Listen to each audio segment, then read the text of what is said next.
जय मोतीराम कायम केशव भगवान की जय। पधारेला सर्वे संतो भक्तोनी जय। देवाबेन અને અમારા મણિભાઈની જય। ખરેખર આજનો પ્રસંગ બહુ આનંદનો પ્રસંગ છે અને અમારું પણ ભાગ્ય કહેવા મહાપુરુષોના દર્શન થયા। મહાપુરુષો કહે છે કે વિનુ સત્સંગ હરિકથા તિહુ મોહ ન ભાગ, મોહ ગયે બિન ન ઉપજે નામ પદ તડ અનુરાગ। કે સત્સંગમાં ગયા વગર પરમાત્માની સાચી હકીકત જાણવા મળતી નથી અને સાચી હકીકત ન જાણીએ ત્યાં સુધી આપણા હૃદયમાં રહેલો મોહ જતો નથી। એટલે મહાપુરુષો કહે છે કે બધા મહાપુરુષોનો ટંકાર છે કે મનુષ્ય જન્મ ઈશ્વર દર્શન માટે મળ્યો છે અને આ જન્મમાં જો ઈશ્વર દર્શન નહીં થાય તો મહાપુરુષો કે તારા માટે 84 તૈયાર છે। એટલે આ ઈશ્વર દર્શન સંત મહાપુરુષોની કૃપા વગર થતા નથી, કારણ કે બધા મહાપુરુષોએ સદગુરુના ગુણ ગાયા।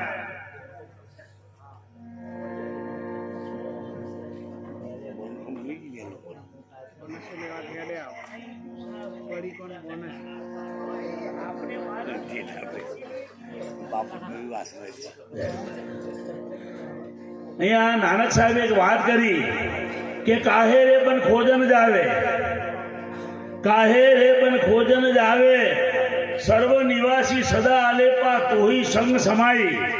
સર્વ નિવાસી સદાય આલેપો જરા લેપાયમાન થયો નથી, પણ તને એવી આંખમાં ઝેર પડી ગયો દેખાતો નથી।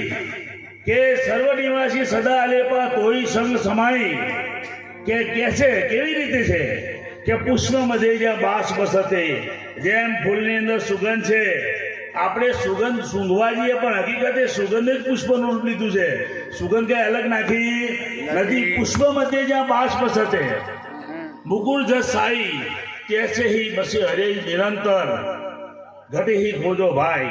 એમ પરમાત્મા સબર અણુ માત્ર ઈશ્વર સિવાય ખાલી નથી અને એમાંથી આ વસ્તુઓ પ્રગટ થઈ છે। એટલા મહાપુરુષો આપણને કહે છે કે મીરા સાહેબે સરસ મજાની વાત છે કે નામ રૂપ ગુણ ના ચોથું પદ અવિનાશ। એ ચોથા પદનો ભેદ જાણે હરિનો દાસ, પણ એ ચોથા પદમાં આપણે મહેનત કરતા કહેવાય નહીં, બોલાય નહીં, સંભળાય નહીં। જો ના બોલાતું હોય, ના સંભળાતું, અનુભવ ના આવતું હોય તો સંતો આપણને કહે નહીં। પણ મહાપુરુષોને એક પ્રશ્ન 100% સાચો છે કે આવા કોઈ મહાપુરુષો મળે ને એનો સંગ કરવો, પણ અત્યારે આ ભક્તિ આટલી બધી હોવા છતાં કેમ વિકસતી નહીં? કે એનામાં 3 વસ્તુ છે મહાપુરુષ કે ભ્રાંતિ, ભેદ ને ભીતર ભ્રમણા। આ બધા છે ચિત્તના ચાળા। ભ્રાંતિ એટલે સદગુરુમાં સંતમાં જ બેમાં, બીજામાં ના આવે, ચોર ગુંડામાં નહીં આવે। આ સંત આમ કરે સંતમાં સંશય હોય, ઘણા ગુરુ પાસે જાય પણ સંતમાં ભ્રાંતિ એટલે સંશય હોય, ભેદ એટલે જુદાયો નહીં। તો સંતો પૂર્ણ પરમાત્માનું સ્વરૂપ છે, ભગવાનનું પહેલામાં પહેલું સ્વરૂપ આ સંત છે। સંત મુક્તિ કે પોરિયા 300 કરીએ પ્યાર, ઊંચી ઊંડ કે હાથે ખોલ દે મોક્ષ કા।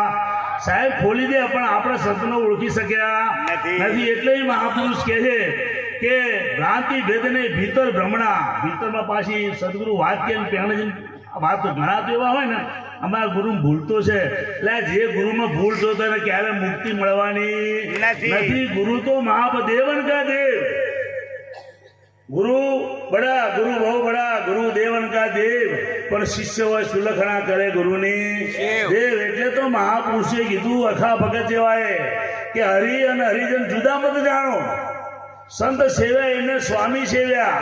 આ નિર્ગુણ બ્રહ્મ તે સગુણ સંત જાણવા, અને તેથી ભગવાન ભેટે પહેલો ભગવાન મળી જાય। પણ આપણી ખામી ક્યાં આવી કે આપણે કોઈ દી સતની હકીકત સ્વીકારતા નથી। એટલે મહાપુરુષો કહે છે આપણને કે આ જગતમાં મહાપુરુષોનું કહેવું છે કે ભાઈ તને નડ્યું શું છે? કે આ નામ રૂપ ગુણે 3 વસ્તુ નડી છે તને, પણ નામ રૂપ ગુણ એવું છે શું કોઈ નજર કરતું નથી। એટલે આવો આખો બ્રહ્મ હોવા છતાં સંતો તો શું કહે એ ઠસો ઠસ પડેલો હે, મન પવનની ગતિ ન પહોંચે, અવિનાશી છે અખંડ, રહ્યો સચરાચર ભયો, બ્રહ્મ પૂરણ ઠસો ઠસ ભયો। હે ભયો બ્રહ્મ પુરાણ જેને આ રચ્યા છે આ બ્રહ્માંડ એ બ્રહ્માંડને ઓળખે એટલે વંદન કરીએ અને આપણે ઓળખે નહીં એટલે એનો સંગ કરવો પડે. એટલે મહાપુરુષો કહે છે કે બ્રહ્મ ઈ જગત હોય બ્રહ્મ દૂર રહે. બ્રહ્માથી આખું જગત, જગત એટલે શરીર, બીજું કાંઈ નહીં. ઘાટનું જગત કહેવામાં આવ્યું કે બ્રહ્મ ઈ જગત હોય બ્રહ્મ દૂર રહે. બ્રહ્માથી આ જગત બન્યું ને એટલે પરમાત્મા દૂર રહ્યો, તને મળતો નથી એ છે. એટલે એનું કહેવું એમ થાય છે કે કનક સમાય તો હોય રહ્યો આભૂષણ, જ્યાં હોનું સમાય તો દાગીનો બને. હોના સિવાયનો ભાગ અને હોનું એટલે વીંટી બધી વીંટી હોનું કાઢી લે, વીંટી મને પાછી આપો. ત્રણ કાળમાં વીંટી નથી, પણ આપણું આ ત્રણ કાળમાં નથી. દેખાય બ્રહ્મ સ્વરૂપ છે પણ આપણને દેખાતું નથી. એટલે મહાપુરુષો આપણને કહે છે કે એવા સંતનો સંગ કરો કે રોમ રોમ મેં અનંત બ્રહ્માંડા રગે રગ में રહી બોલે.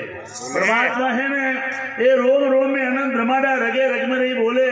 પણ આપા પણ દેહાદ્યાસ આપા ખોયા તબ આપ પરસ્મણી ખબર વિના દૂર ખોય માટે સંત એવો ગોતવાનો કેવો કે સોય સદગુરુ સંત કહાવે. સંત એને કહેવાય સોય સદગુરુ સંત કહાવે મોહે નયનમાં અલગ દર્શન કરાવવા. સમજ્યા? નામ એ દર્શનનો વિષય. કબીર સાહેબે કીધું છે કે બિના દેખે નિજ નામ જપે સોહે રનકા સપના. નામ એ દર્શનનો વિષય છે. એટલે અહીં મહાપુરુષો કહે છે કે સોય સદગુરુ સંત કહાવે મોહે નયનમાં અલગ દિખાવે. ડોલત ડીગે નહીં બેઠક વિશ્વ નહીં એસા બોધ ડગર ડરાવે. પ્રાણ પૂજ્ય ક્રિયાઓ से न्यारा से समाधि सिखावे. प्राण न रुदे श्वास न रोके ना सुखम न उल्टावे. यही मन जाए जहाँ लग तब ही परमात्म दर्शावे. ये भीतर रहासो बाहिर देखे जुदा दृष्टि न